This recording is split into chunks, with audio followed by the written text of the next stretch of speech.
Alors effectivement, la consolidation, c'est un terme dont on va souvent parler. C'est un terme médico-légal qui signifie que l'état de la victime n'est plus susceptible d'évolution dans le sens de l'amélioration. Ce qu'il faut savoir, c'est que c'est simplement à partir de la consolidation que les victimes vont pouvoir être en mesure d'être indemnisées définitivement. La consolidation, elle va être prononcée par le médecin qui va être en mesure d'examiner la victime et de se prononcer justement sur la stabilisation de ces lésions.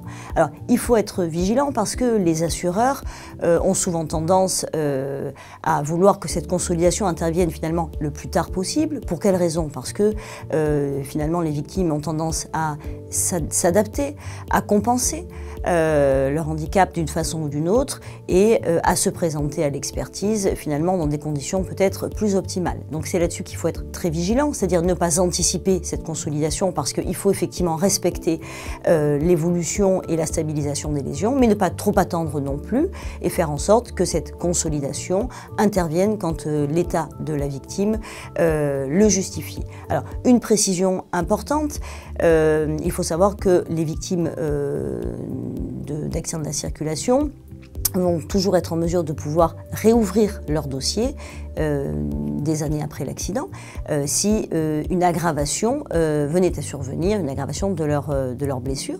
À ce moment-là, naturellement, on peut réouvrir le dossier et réenclencher un processus d'expertise pour que l'indemnisation en regard des préjudices consécutifs à cette aggravation puisse intervenir.